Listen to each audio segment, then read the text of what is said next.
5 సంవత్సరాలు నేను చూశాను. అందరూ పోకరోళ్లే. సాయంత్రం అయితే ఒక క్వార్టర్ బాటిల్ తాగి ఇష్టానుసారంగా నియోజకవర్గంలో అఘాయిత్యాలు చేశారు.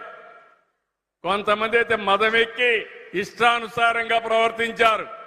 నేను వస్తేనే రానియకుండా చేశారు. ఈ రోజు ఒకే మాట చెప్పాను, ఎవడైనా రౌడీజం చేస్తే ఆ రౌడీలకు అదే రోజు చివరి రోజు. సిబిఎన్ 14 కాదు, సిబిఎన్ 95. తమాషా అనుకోవద్దండి. తోక జాడించకపోతే తోక కట్ చేస్తా. మీరు పనిచేయండి, మీరు బాగుపడండి. ప్రజలకు ఇబ్బంది పెట్టి మీ ఇష్టానుసారంగా మీరు పెత్తనం చేయాలంటే మీ ఆటలు సాగవు.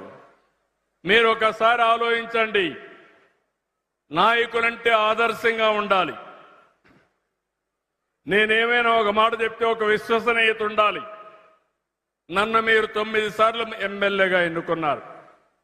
ఎప్పుడైనా సరే నా మీద పలానాడు కొట్టాడనో చంపాడనో లేకుంటే ఎక్కడన్నా నేరాలు చేశాడని విన్నారా అని మిమ్మల్ని అడుగుతున్నా. విన్నారా తమ్ముళ్ళు ఆడబిడ్డలని మిమ్మల్ని అడుగుతున్నా.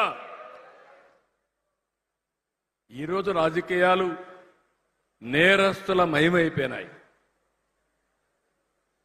ఎంత ప్రమాదం అంటే బాబాయిని చంపి బాబాయి కూతురు దగ్గరనే మా అన్న మంచోడని చెప్పించి మళ్ళీ అర్థం చేసుకుని తిరగబడితే ఇప్పుడు వాళ్ళనే వేధించే రాజకీయాలు చూశాం.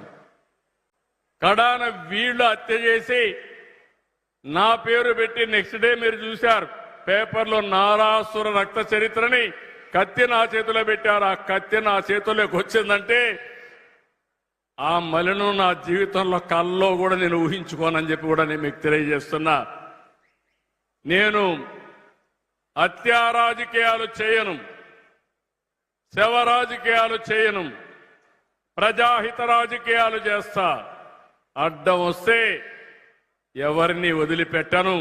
అదే గడిచిన కాలంలో చేసి చూపించాను. ధర్మాన్ని కాపాడుతాం, అభివృద్ధిని ఒక యజ్ఞమారిగా చేస్తాను.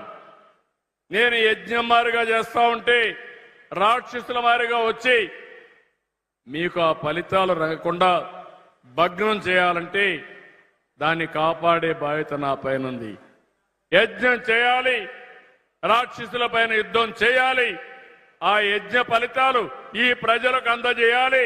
అప్పుడే నా యజ్ఞ ఫలితం వస్తుందని చెప్పి కూడా నేను మీకు తెలియజేస్తున్నా.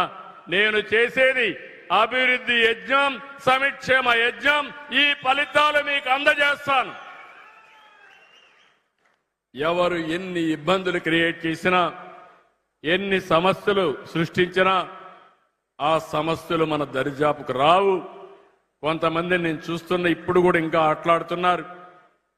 కనీసం మానవత్వం లేని వ్యక్తులు పోతుంటే కారు కింద మనిషి పడిపోతే, వాడ కార్యకర్తే పడిపోతే తీసి కుక్క పిల్లమారిగా బయటపడేసి నేరుగా వెళ్ళిపోతే, సకాలానికి హాస్పిటల్ తీసుకుపోలేక అతను చనిపోతే ఆయన భార్యని పిలిపించి యాజ్ యూజువల్ మేనేజ్ చేసి మా ఆయనకు కారు కింద పడితే ఏమీ కాలేదు, అంబులెన్స్ లో తీసుకపోతే ఏదో అయిపోయిందని చెప్పించే పరిస్థితి వచ్చారంటే ఈ నేరస్తుల్ని ఏమనాల తమ్ముళ్ళు అని మిమ్మల్ని అడుగుతున్నా. ఎన్ని డ్రామాలు నా జీవితంలో ఎప్పుడు చూడలేదు. కోడికత్తి డ్రామా, కడానా కోడికత్తి డ్రామా కూడా నా మీద పెట్టే పరిస్థితి. గులకరాయి డ్రామా, ఆ గులకరాయి కూడా నా మీద పెట్టే పరిస్థితి. నేను ఎప్పుడు కూడా ఎవరి జోలుకు పోను. హత్యా రాజకీయాలు నమ్ముకున్న వ్యక్తిని కాను. నేను నేర్చుకున్నది అభివృద్ధి రాజకీయాలు నేర్చుకున్నా, ప్రజలకు చేసే సేవా రాజకీయాలు నేర్చుకున్నా. దానివల్లనే ముందుకు పోతా తప్ప వేరే విధంగా నేను ముందుకు పోను. 1% కూడా డీవియేట్ కాను. కానీ తప్పుడు చేసే వ్యక్తుల్ని, తప్పుడు మాట్లాడే వ్యక్తుల్ని మనం ఎప్పటికప్పుడు కంట్రోల్ చేసుకోవాల్సిన అవసరం ఉంది.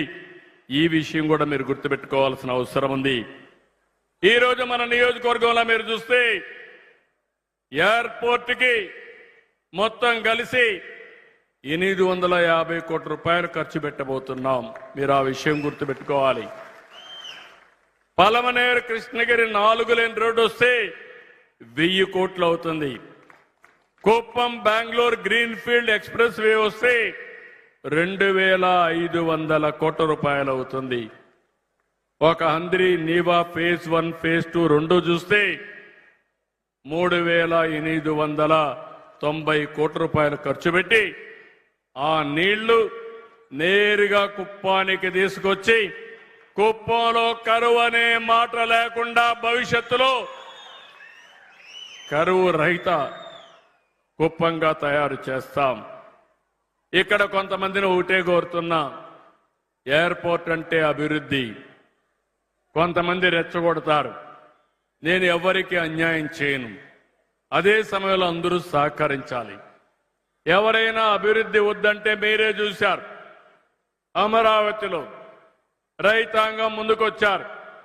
దగ్గర అక్కడ రైతాంగం వచ్చి 33,000 ఎకరాలు 29,000 మంది రైతులు ల్యాండ్ పోలింగ్ లో ఒక్క పైసా ఆశించకుండా నా మీద నమ్మకంతో ఆ భూమి ఇచ్చారు.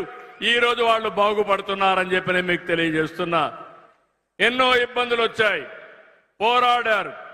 ఈ రోజు వాళ్ళకు న్యాయం చేసే బాధ్యత నా భుజ స్కంధాల పైన పెట్టుకున్నాను. అక్కడ రైతాంగాన్ని బాగు చేసి వాళ్ళ జీవితాల్లో వెలుగు చూపించే బాధ్యత నాదని మీ అందరికీ హామీ ఇస్తున్నా. ఇక్కడ కూడా కుప్పం ఎయిర్పోర్ట్ వల్ల కొంతమంది ల్యాండ్ ఇచ్చిన వాళ్ళకి వీలైనంత వరకు మెరుగైన ప్యాకేజ్ ఇస్తాం. భవిష్యత్తులో మీకు అండగా ఉంటాను. కాదు ప్రాజెక్టే రాకూడదంటే మన ప్రాంతానికి నష్టం. మన ప్రాంతంలో అభివృద్ధి నిరోధకులుగా మిగిలిపోతాం. ఎన్నోసార్లు ఆలోచించాం. ఇప్పటికే ఆ ప్రాజెక్ట్ వచ్చి ఉండాలి. ఇప్పటికే నేను చెప్పినట్టన్నీ వస్తే కుప్పం బ్రహ్మాండంగా అభివృద్ధి అయ్యే పరిస్థితి వస్తుంది. ఆ విషయం కూడా వీళ్ళందరూ గుర్తుపెట్టుకోవాల్సిన అవసరం ఉంది. నేను ఇంత మునిపే చెప్పాను. ఈరోజు ఇంకొక ప్రాజెక్టు కూడా కుప్పంలో ఈరోజు మనం ఒక పైలట్ ప్రాజెక్టుగా తీసుకున్నాం. నేను ఒక విషయం కొండలని అడుగుతున్నాను. మన వాట్సాప్ గవర్నెన్స్ తీసుకొచ్చాం.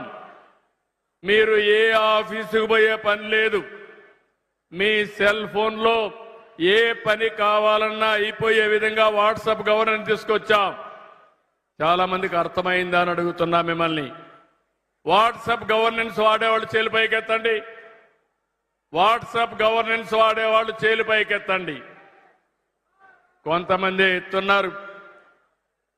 మీకు కొంతమందికి తెలియకపోవచ్చు కానీ రేపు ఎంఆర్ఓ ఆఫీసుకి కానీ ఎక్కడికి పోయే పని లేకుండా ఏ పని కావాలన్నా మీ ఫోన్లో మీరు మెసేజ్ పెట్టినా హాయ్ అని చెప్పి పలాని బస్సులో పలాని టైంలో నాకు రిజర్వేషన్ కావాలన్నా ఈ టైంలో ఏ బస్సులను అడిగినా నేరుగా ఆన్సర్ ఇచ్చి తద్వారా మీకు సేవలు అందించే పరిస్థితి వస్తుంది. ఇది ఒక మేజర్ చేంజ్. ఈరోజు ఇంకొక ప్రాజెక్ట్ని మన కుప్పంలో ప్రారంభించాం. డిజిటల్ రికార్డ్స్ పెడుతున్నాం. మిమ్మల్ని అందరి మీ ఆరోగ్యం కోసం భవిష్యత్తులో మీకు ఖర్చు కాకుండా వీలైతే రోగాలు రాకుండా ఉండాలంటే ఏం చేయాలి? ఒకవేళ వస్తే హాస్పిటల్కి రావాలంటే హాస్పిటల్లో వెయిట్ చేయకుండా ఎక్కడికక్కడ మీకు అపాయింట్మెంట్స్ ఇప్పించడం. రెండోది ఆర్టిఫిషియల్ ఇంటెలిజెన్స్ కూడా ఉపయోగించి మీ సమస్యకు పరిష్కారం 100% కరెక్ట్ గా చేసే విధానానికి శ్రీకారం చుడుతున్నాం. ఈరోజు బిల్ గేట్స్ ఉన్నాడు. అతను ఈరోజు ప్రపంచంలోనే కుబేరుడు. కానీ అతను తీసుకున్న నిర్ణయం చూస్తే అతని సంపాదన 99% తిరిగి సమాజ సేవకే ఇవ్వాలని నిర్ణయం చేశాడు.